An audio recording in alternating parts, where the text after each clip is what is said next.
Well, hey everyone, welcome midweek live, middle of the day, middle of the week. So glad that you guys are joining us today. My name is Kim, and I have some special guests with me today, Arlene and John, both North Pointers.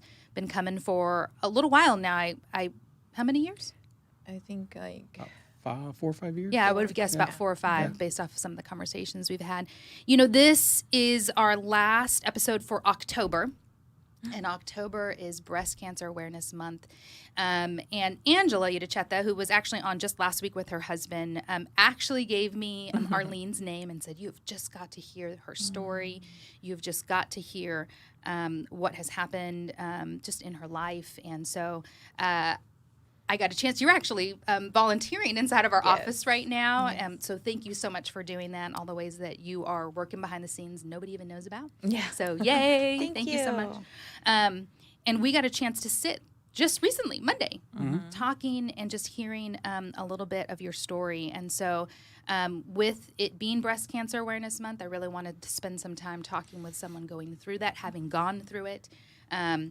And during a pandemic, which I feel is just like a whole different level, because we'll get into some of that and how that really did play a part as well in everything that happened. Before we get started, I just want to tell everybody listening right now, this couple right here is, they're just some amazing people. I'll tell you, when I sat with them, and I'm going to try not to cry right off the gate here, the thing that stood out to me, and I told you guys just a moment ago, was that your love is like so thick for each other, like it's so real. And I wondered if that was something that happened on account of what you've been through, or if this was something that was already there that just got stronger as you guys walked through these last couple years. Do you have the answer to that? Do you know? No, I think it's something that's just grown over the 23 years that we've been together. We've been married 16 years, been together 23 years, and it's just a day-to-day, week-to-week effort on both of our parts to make sure we stay loyal and love each other. Yeah. And of course, you know, over time, you have to work on it. It's not easy. Yeah. But I think especially over the last 4 or 5 years since we've been coming to North Point, it's grown stronger, and we've tried to grow our faith together stronger. Yeah. And then, of course, when she got sick, it got even stronger. So. Yeah. What was your marriage like before all of this? What was your life like before all of this? We always supported each other and everything. I think what was the difference between then and now is that we put God first now. Back then we didn't. I shared with you, I don't know if I shared with you, for me in the beginning it was hard to put God first before my husband. I had that conflict all the time. I'm like, how are you going to put God first in front of your husband? But then going through this journey, I learned I have to put him first before anyone, anything, because he's going to guide me through life to be a better person, a better wife, a better friend. And I think that just, you know, helped us be there for each other and be stronger. Do you think that, I mean, well, again, we'll get into it. Even hearing you say that, I wonder if, because this happened during a pandemic, you had to face some of these things without John. Surgery without him. Therapies without him, right? Even and we'll get into it, even the diagnosis without him there. Yeah. And so do you think that by experiencing that, I mean, like you had to lean on the one that you knew was with you in that moment, and that really changed your perspective? I mean, it was no knock on John. John wanted to be there so very badly, right? But like you couldn't. Yeah. And so it made you realize really that God needed to be the first. Yeah. Do you think that had something to do with it? Yeah, Even definitely. you saying it is the thing that came to mind for me. Yeah, definitely.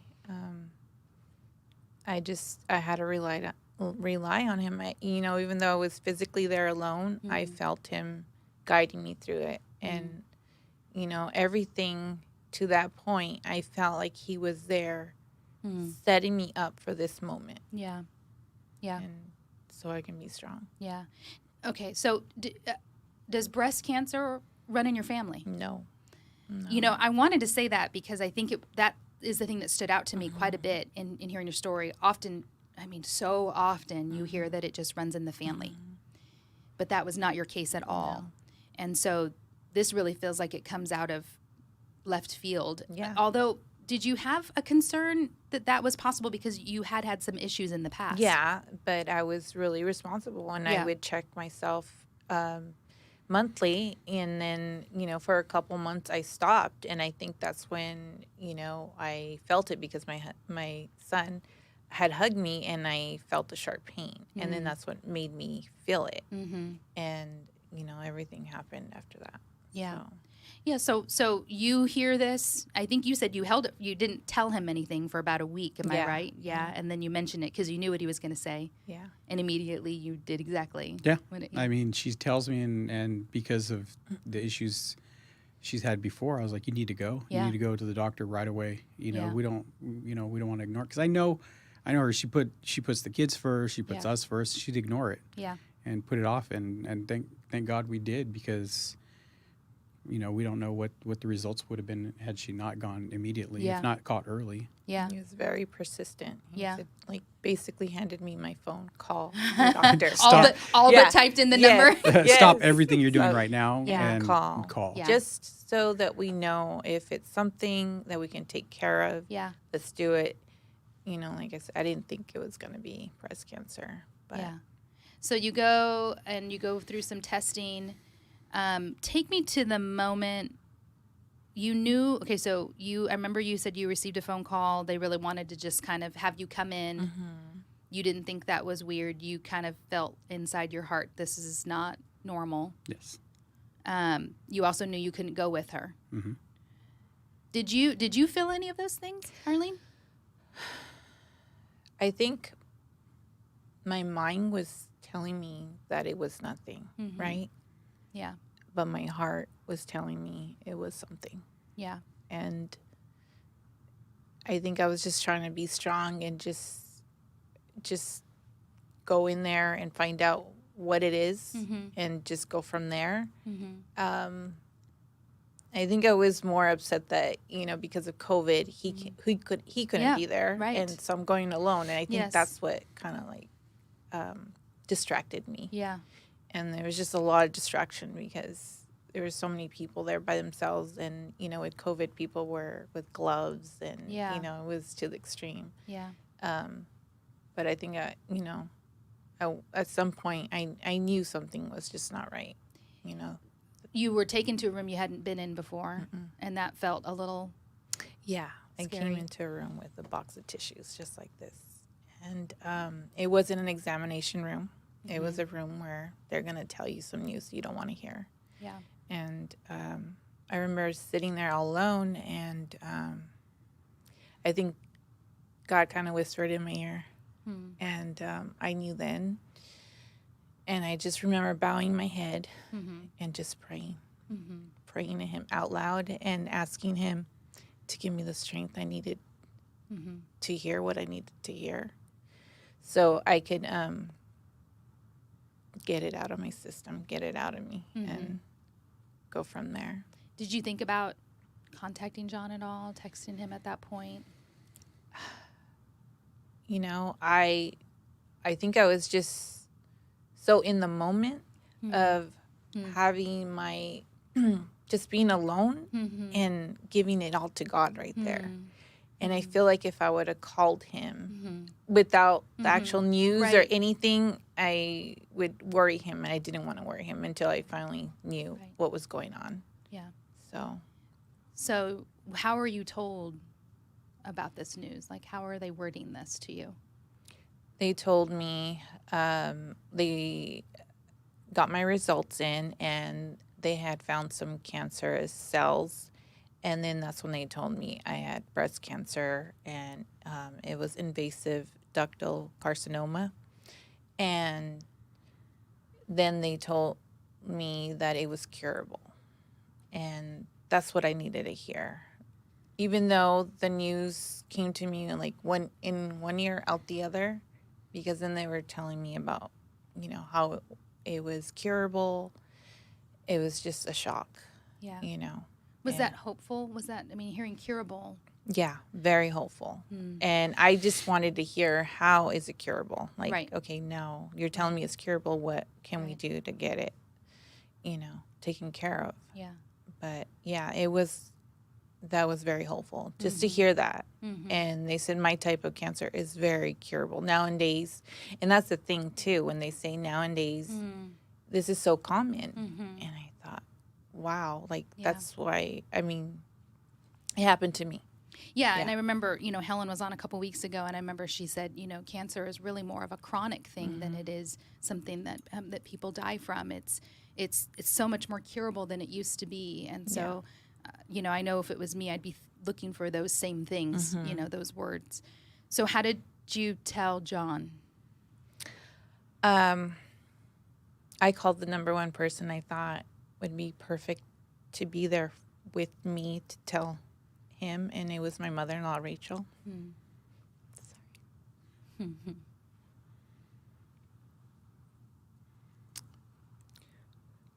Yeah, go ahead. I am.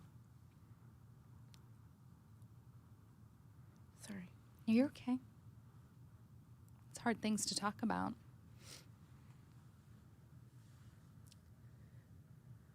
I needed her to be there for her son.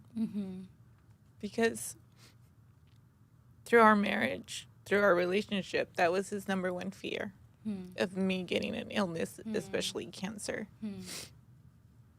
So I had called her, and she met me around the block from our house, and she embraced me, and she just said, we will get through this. And we headed home, and as soon as I opened the door, the look on his face, he knew. He knew. And so my mother-in-law took my kids to the room, and I sat down and I told him. Yeah.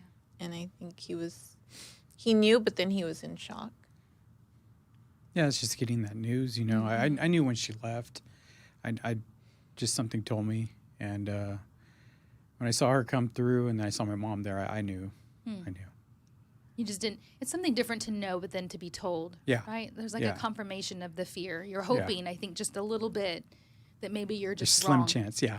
Maybe you're feeling it wrong. Yeah. You're experiencing it wrong. But then I know her well enough that, why my mom was there, right? And it obviously was not good news. And I don't know. Your worst fear comes true. So. Yeah. So you guys hold off telling the kids. This is maybe not the moment, because you really don't have any answers in this moment, right? You just have the news. Your kids are pretty young. Yeah, at the time they were 9, 7, and 5. Yeah. Yeah. Yeah. So they're young. But we, the few days after, because they gave her the diagnosis, and then, of course, no answers. Right. We had to wait 2 weeks to meet with the actual doctors. And so we just took those 2 weeks and processed everything. The first couple of days were just almost mourning, like a death. Yeah. So how were your kids? I mean, clearly your kids can sense something. Were they asking questions? No. I think we did a really good job of hiding it, right? Yeah. We spent, I think my mom took the kids that day, and we just took that time to lay in bed and just cry. Yeah. And what a beautiful thing, right? I mean, number one, much love to your mom, your mother-in-law, that you have a good relationship, and that her instinctual, reaction was to just kind of give you guys a moment. Yeah. Yeah. And knew that me taking the kids away is going to give you guys what you need. And I'm sure you're both very grateful for that time to just kind of process and be really vulnerable. Yeah. Really finally be able to do the cry. I feel like you both were anticipating for a little while. Yeah. We just had to get through it, right? Yeah. And allow ourselves to feel that way. And I think after about a day or so, we finally just said, well, let's come up with a plan. How are we going to do this? How are we going to tell the kids? And we decided we're just going to wait till we get all the information. Yeah. And meet with the doctors, have a plan. Yeah. And until she starts treatment, which was really fast. And then we'll explain to them what's going on. So you meet with a team of doctors. And you were able to be there for that, yes? Yes. Yeah, they let me be there. It was still very hard, but I was able to get him in there. Yeah. I said, I need my husband there Yeah. because, you know, you need someone there to help you process all that information. And Right. he helped me write down what I needed Well, to and write and questions, you know. to remember everything they're about to tell you, right? Even for reference, because you have two set of ears and, you know, and questions, things you may not be thinking about that you can ask when you have them there. Did they take the time with you? Did it feel like this is something that they do all the time? So, you know, it did feel like it's something that they do all the time, but I felt that they took their time. They asked me, do you have any questions? That we didn't go through something that you have a question about, that we need to clarify. And they were really good. Yeah. I remember every single one took their we time. We've all been to doctors where they're in and out, right? Yeah. And they took a lot of time. That's They great. we didn't have a lot of questions because it was just so overwhelming. But We they didn't even answered know a how lot. to would ask too sometimes. Yeah. So. So and because after we found out, my natural reaction was to get on Google and find everything out I could, and I didn't. You know, I just left it alone, and we'll figure it out as we go. So. And I love, you know, again, when we had Helen on, I love how she said, you know, like, if you're going to get on the internet, go to like at least the Cancer Society, go to a site you know is at least reputable, because you can find anything, you know, on the internet. And I loved that.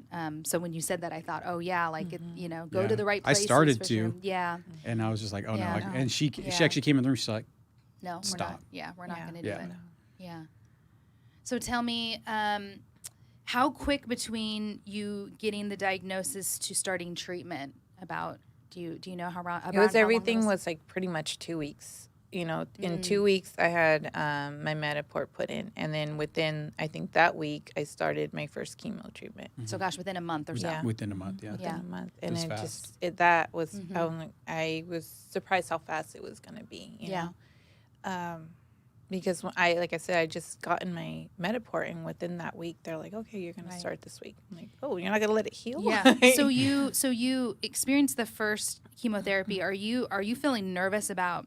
I mean, you hear a lot of side effects that can happen, right? Are you feeling nervous in the moment? Are you just kind of?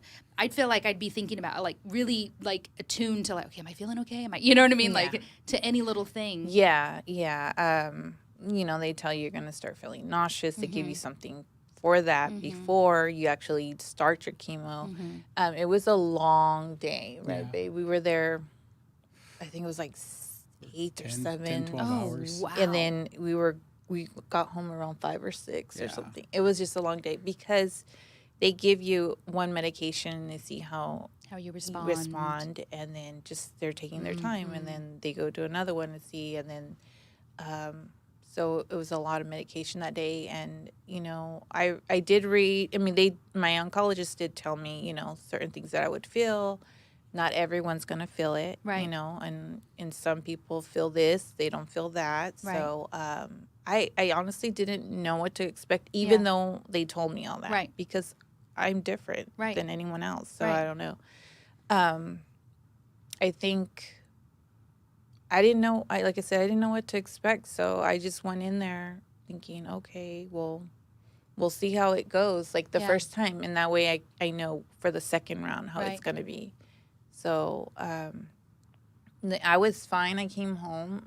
Surprisingly. Everyone thought I was going to be extremely tired, and I came home like, okay, let's have dinner. Yeah. I was okay, but not until a few days is when I started feeling the side effects of it. Yeah. Okay. And you did something that I think is just so brave. You anticipated that you would be losing your hair, and you decided to go ahead and just shave it off. G.I. Jane. Yeah. I told John from the very beginning. I almost mourned my hair before. We took family pictures. One of my friends, Michelle, she took our family pictures. I asked her if she can take them before my hair started falling out. At that point, it was starting to fall out, but you couldn't really tell.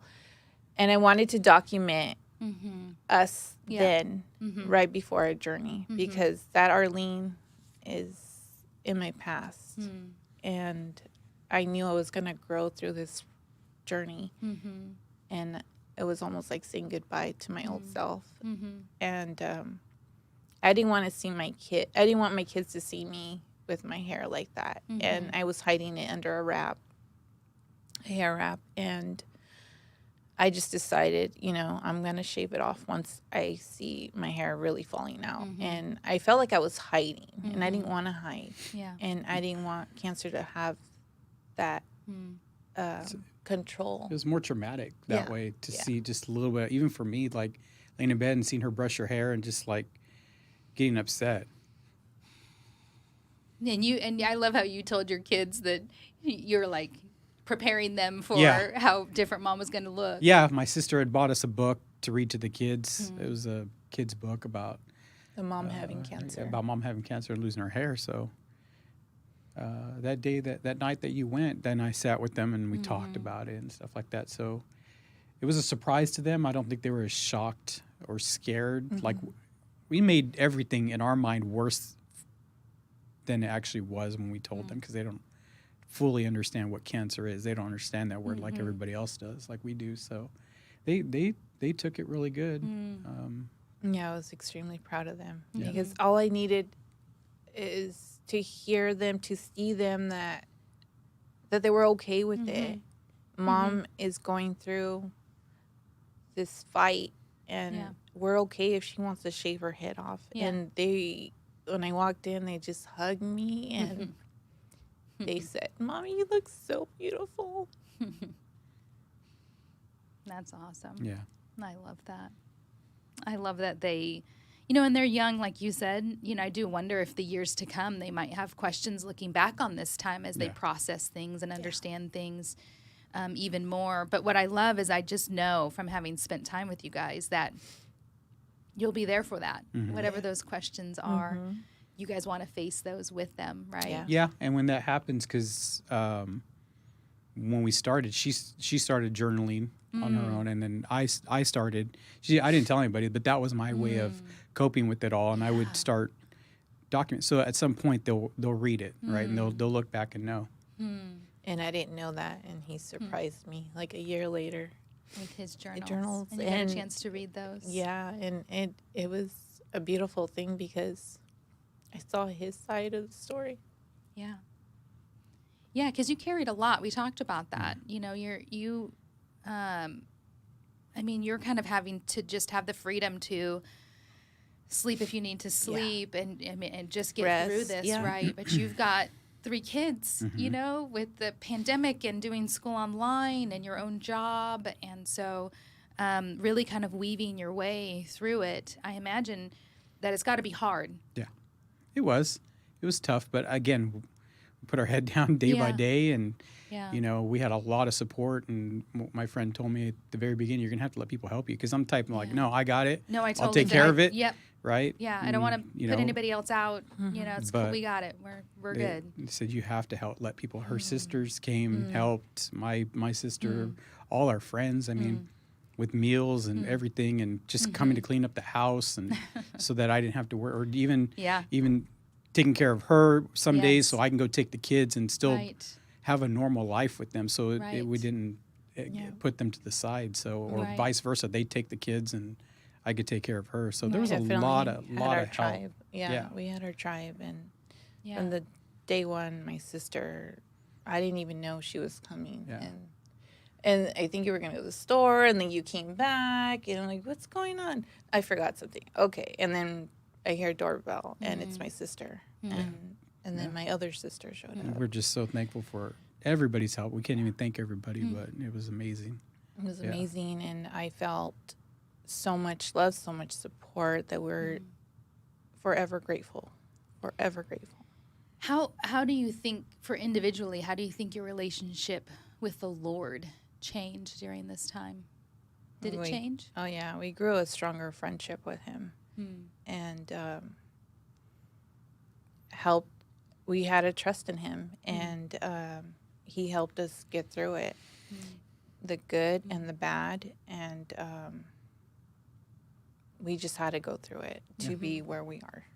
I learned what it means truly to pray every day, right? Yeah. Yeah. It's a good reminder of the things we're out of control of, right? Yeah. We tend to think that we're in control of so much more than we are till we really hit with something that you absolutely know you are not in control Yeah, of. because like, with me and my job, like I'm used to being in control. Right. Everything, right? Yeah. And this is one thing I didn't, and I had to give that over to him. So and just pray for the best and smoothest road possible to get us to the end of this. Yeah.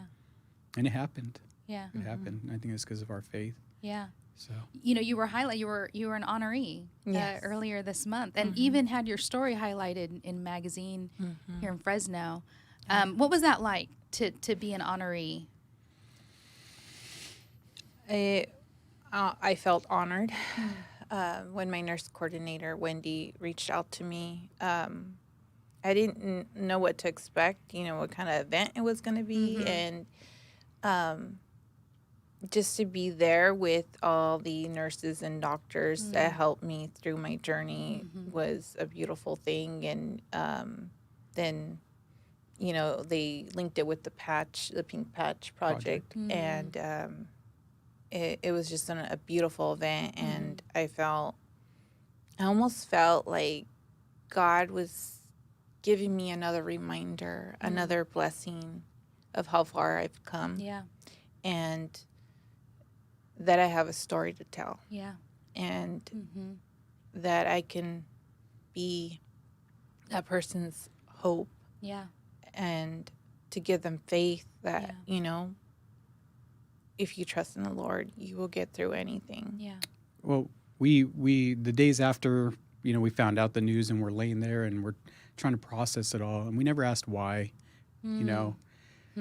but we said, well, there's a reason why, right? Yeah. There's a reason why we don't know. Right. And all we can hope is that at the end of this, you can help people. Yeah. And now it's being shown. Yeah. Right. Yeah. Through the magazine, through the media and stuff like that. Hopefully, she's somebody out there is like, I need to go get checked, and saves them. Yeah. And so much of that, it reminds me of the ministry work that that we do here as staff. We're reminded all the time that that you may never see. The effects of the hard work that we're doing, the stuff that you're doing behind you may never see the numbers of kids that lives are being changed on account of the stuff that you're doing, but you trust and know, right, that God is just doing what he possibly can and is willing to and wants to do when we align ourselves up with his plan. Yeah. You got to do something at that event. You got to ring the bell, which happens at the end of your chemotherapy, and you didn't get a chance to do that because you guys actually ended it like you were supposed to have 5 treatments. You ended up having 4, right? 6. Oh, 6. Okay, sorry. You ended up having 5, not 6. And so I think maybe when you went in for your 5th, you didn't expect for that to be your last. You anticipated the 6th to be your last, and through conversation and agreements with the doctor, you guys all said that was good. So you got to ring that bell. Yeah. What was that like? It felt so good because it was almost like I was ending that chapter in my life, closing it, and I needed that closure. I needed that closure, and to do it in front of so many people, and then on TV, it was amazing, and things happen for a reason. There was a reason why I couldn't ring it then, and now I was able to ring it in front of everybody. And that felt good because also, even if I would have done it then, John wouldn't have been there. Right. It would have just got to be my there. kids. Something you actually get to relive. I got a chance to see it a few times in watching those videos. So I remember the first day we went, because I was able to go to the first 2 chemos with her because, of the ups and downs of COVID at the time. And you walk by the bell, and I told her, we both looked at it and we're like, someday, right? It just seems so far. We got emotional. Yeah. And then we're like, we got to do this 6 times, right? Every 3 weeks. And it's like, we'll get there. But then it never happened. So. But then you would hear someone ring it. You would hear. And I remember once my sister went with me to go get one of my medications. And we heard it, and we just looked at each other, and she held my hand, and we didn't say anything, and we're thinking the same thing. My time will come. Yeah, it's that moment of hope, right? So much joy for that person that's getting able to finish it, and knowing that will be your story as well. 2 quick questions for you two. What is something you wish you would have done differently? Is there anything you look back on and wish you would have done differently in this process? We talked about this, and right away we said no. That's great. Because there's a reason why things happen, and how our journey began, and where we are right now. And I feel like we've grown in our faith. We've grown as partners, as parents, as people, and we embraced it. And I wouldn't change anything. Yeah, we came up with the plan at the beginning, and our mantra is faith over fear, and just went with it. We've had these on since Faith over fear. I had to constantly look at it and just have faith over fear. And every time she would get down or I'd get down, we just Point Yeah. to it. yeah, Yeah. like right, and just Yeah. pick each other up and keep moving. But Yeah. no, there's nothing Yeah. we've done differently. If you were able to go back in time, you yourself, and talk to yourself, April 2020, that's when you got your cancer diagnosis, for each one of you, what would you say to yourself, knowing the outcome? What would you say to yourself? I would say what I needed to hear then, trust in the Lord. Trust in Him that you will be okay. And to have faith, to have hope, it's very important, because I've seen other people go through it and not have the faith that I had and the mentality, because I made sure I had my lows, Yeah. but overall I tried to stay as positive as I could, because that was going to get me through it, Yeah. and so if I can go back, I would tell myself that everything was going to be okay, and just to let God guide me through it and trust in Him. What about you, John? I think that was the first time I've ever truly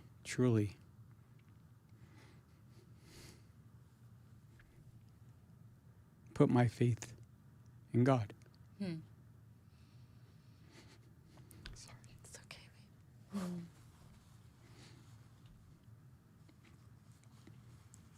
okay. I would tell myself that you're making the right decision, that it is going to be okay. Yeah. I love that, because it really does, it really does bring us to the end of ourselves, right? Yeah. These things. Because we talked about, there's nothing that you can do. You have to. Your only option. Yeah. That was the only thing that got me through it, really, because we didn't know. You didn't? Yeah. We hit bumps in the road, people say chemo, and you don't realize we learned all the different things that come along with that, right? The side effects, and, every little bump in the road is just, you just have to, it's hard to sit there, at home with the kids while she's in surgery or she's in chemo, right? What are you going to do for 8 hours and try to keep yourself busy, right? So, and other than just ask, please, let's get through this day. Even the One little day things, at a just time. taking care of the kids and trying to get their schooling done during school. And COVID, yeah, it was rough, but it actually was kind of a blessing for us, because life stopped for everybody else just like it did for us. Right. And we had our kids at home. We didn't have to worry about them being sick and bringing it home, getting her sick. So we were in our bubble. Yeah. And we didn't have to worry about, seeing all our family and friends go on vacations, and everybody else is in the same boat we are, right? Yeah. They're all sitting at home like we are. Yeah. So it actually, for us, it helped us through it. So Yeah. it's kind of selfish, but Yeah. Well, I enjoyed my time with my family Yeah. too, so I Yeah. know what you mean. And when Yeah. it's, when things are hard, and we're talking about a really hard thing, a hard season and a hard time, you want to just kind of pull your family up close Yeah. to you. And it probably would have been a little difficult to do that if things were so busy and it was, parties happening and things Yeah. taking Yeah. place. But like you said, everything was closed. Yeah. And so it was good reason to just be together. Yeah. we didn't have to just tell be the kids, together. no, you can't go to this party, you can't Right. do this, Yeah. can't do Right. right. Yeah. It's just, Right. everything's shut down. So Right. Just last thing, I know that you mentioned you actually did go to the cancer group. What was that experience like for you? Was that helpful? Extremely helpful. Just to be surrounded by fighters, by warriors, by survivors. It's an amazing feeling. And then just to have that support, they've gone through it. They're going through it. So we can relate so much. And Helen is amazing. She is. And, there's people in there that they have cancer right now. And I feel like I'm there to help them, just like other people have helped me through my journey. And that's what I want to do, is extend my hand to those who need the help and the support. Yeah. And I told John after I left that group, I felt so good. I felt almost at peace. I just felt so happy just to find that group that I needed. And I wish I could have had it during the time, but with COVID and everything, even they call it CCI, the Cancer, Clovis Cancer Institute. They have a group, but because of COVID, they had shut it down. Right. And then at one point they were having Zoom, which they do now. But, just to have it here at North Point I love it. It's amazing. Yeah. Yeah.